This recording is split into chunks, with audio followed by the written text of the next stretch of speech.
नमस्कार दोस्तों, बेबाक भाषा के दो टूक कार्यक्रम में आप सबका दिल से स्वागत है। देश के प्रधानमंत्री वाकई नए नए रिकॉर्ड बना रहे हैं। इतने रिकॉर्ड बनाते हैं कि अक्सर हम भूल ही जाते हैं कि यह रिकॉर्ड कब बनाया उन्होंने। देखिए ना, यह जो रिकॉर्ड बनाया वह तो जबरदस्त है। उन्होंने बताया कि किस तरह से मोबाइल की फ्लैश लाइट जलाकर सीधे कनेक्ट हो सकता है अयोध्या, और अयोध्या में वह कनेक्ट होगा सूर्य तिलक जो हो रहा है रामलला को। और जिस तरह से भक्तगण फ्लैश लाइट दिन दहाड़े जला के सीधे कनेक्ट कर रहे थे, वाकई साइंस का कमाल है, मोदी जी का धमाल है। और इसको देखकर कांग्रेस ने जो बनाया है मीम, वही मन में आता है, मैं चाहे ये करूं, मैं चाहे वे करूं, मेरी मर्जी।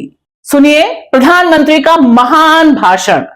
मेरी मर्जी, मैं चाहे ये करूं, मैं चाहे वो करूं, ईडी से छापे पड़वाऊं, लोगों को फर्जी फंसवाऊं, मुझे खोले सज्जो बोले उनको जेलों में भिजवाऊं, आलोचना मेरी कोई करना नहीं, मेरे खिलाफ कुछ भी कहना नहीं। वाकई कितना ग्रेट है। और देश में जो साइंटिफिक टेम्परमेंट इसके जरिए वो प्रमोट कर रहे हैं, वो बिल्कुल उसी के बराबर है जैसे कोरोना में उन्होंने कोरोना भगाने के लिए थालियां बजवाई थी।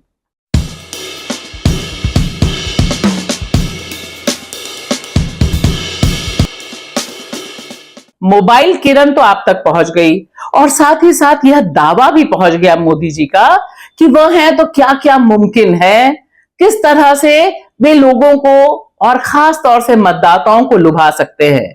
जैसे मिसाल के तौर पर उनका यह स्टेटमेंट बहुत चल रहा है। वे बार बार जनता को बता रहे हैं कि 2014 से लेकर 24 तक अभी तक सिर्फ जनता जनार्दन ने उनके कामकाज का ट्रेलर देखा है, मेन पिक्चर अभी बाकी है। ये तो अभी ट्रेलर है, अभी तो बहुत कुछ करना है। ये तो अभी ट्रेलर है, अभी तो बहुत कुछ करना है। कुछ भी। अब यह देखिए, यह कार्टून, और इस कार्टून के साथ साथ देखिए ये तस्वीरें। यह तस्वीरें बता रही हैं कि वाकई मोदी जी की जो विकास की ट्रेन है वह जबरदस्त दौड़ रही है।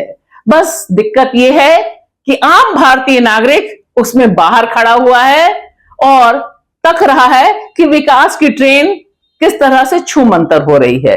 ये कुछ वीडियोस हाल में आए हैं, और इसमें सबसे इंपॉर्टेंट बात यह है कि देश के इकोनॉमिक टाइम्स को चिंता हुई कि अरे अभी तक जो स्लीपर क्लास की हाल होते थे, यानी कैटल क्लास, यानी थोड़ा गरीब, थोड़ा मध्यम वर्ग जिन क्लास में सफर करता है, वहां पर जिस तरह से खचाखच ट्रेनें भरी रहती थी, अब ये हाल सेकेंड एसी का भी हो गया है। और कहीं ऐसा ना हो, हेडिंग देखिए बहुत ध्यान से, बहुत अपने आप में बात कह रही है। Only first AC is left, alarming video shows overcrowding in second AC train coach. यानी सिर्फ प्रथम श्रेणी की एसी कोच बाकी हैं, दूसरी एसी के कोच तक भी इसी तरह का कोहराम मच गया है। लिहाजा चिंता जब देश के टॉप इकोनॉमिक अखबार को होती है भारतीय ट्रेनों के बारे में, तो वो तब होती है जब उसका जो वर्ग है उसके आसपास तक इस तरह की भीड़ आती है। वरना जनता जनार्दन तो पिछले 10 साल से मोदी जी का ये जो ट्रेलर चल रहा है विकास का, उसे देख रही है और भुगत रही है। आइए मेरे संग संग देखिए ये कुछ वीडियोस जो अलग अलग ट्रेनों के हैं। कोई केरल का है, कोई दिल्ली का है, अलग अलग जगहों से तमाम जो भक्तगण हैं जो ट्रेनों में सफर कर रहे हैं, झेल रहे हैं, वे बता रहे हैं कि दरअसल मोदी जी की जो विकास की गारंटी है उसने भारतीय नागरिकों को किस हाल में, किस बदहाल में पहुंचा दिया है। और देखिए, जो कार्टून कह रहा था कि वंदे भारत जैसी ट्रेनें जिसको हर जगह मोदी जी ही हरी झंडी दिखाते रहते हैं, उन ट्रेनों पर तो फोकस है, लेकिन दिक्कत यह है कि वे ट्रेनें भी किस तरह से बदहाल हैं। क्योंकि पिछले दिनों ही कई वीडियोस आए थे कि जब बाहर बारिश हो रही थी तो उसका live telecast Vande Bharat train में भी हो रहा था, झमाझम बारिश नीचे आ रही थी। और ये जो तस्वीर है यह गया के वंदे भारत की है कि किस तरह से यहां पर जो अनरिजर्व्ड लोग हैं और खास तौर से यहाँ पे पुलिसकर्मी हैं, वे पूरी की पूरी ट्रेन में आ जाते हैं, और जो यात्रीगण हैं वह राम नाम का जाप करते हैं, या हो सकता है भक्तगण होंगे तो मोदी जी की तरह ट्रेन में भी फ्लैशलाइट जलाएंगे मोबाइल का और सीधे कनेक्ट करेंगे अयोध्या के रामलला से। तो चुनाव के दौरान, चुनाव के बीच में, चुनावी गारंटियों के बीच में ट्रेन का सफर बस एक बहाना है। आपको दिखाना है कि विकास की ट्रेन कितनी सर पर दौड़ रही है और किस तरह से देश में जो सरकारी आंकड़ा है उसके मुताबिक 93% जो यात्री हैं, ट्रेन यात्री, वो अनरिजर्व्ड डब्बों से जाते हैं। और इनके बारे में मोदी जी ने बस एक फैसला लिया है कि अधिकांश ट्रेनों से अनरिजर्व यानी अनारक्षित डिब्बों को, जनरल डिब्बों को खत्म ही कर दिया है।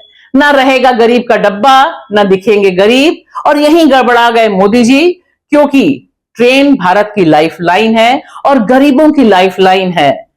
हवाई यात्रा में कितने लोग जा रहे हैं, नहीं जा रहे हैं, लेकिन ट्रेनों का जो आलम है वह बता रहा है कि 10 साल में मोदी जी की जो गारंटी है वह कितनी माशाअल्लाह है। और शायद तभी एक रैली के बाद दूसरी रैली में वह सिर्फ और सिर्फ राम के नाम का सहारा लेकर वोट मांग रहे हैं। शुक्रिया।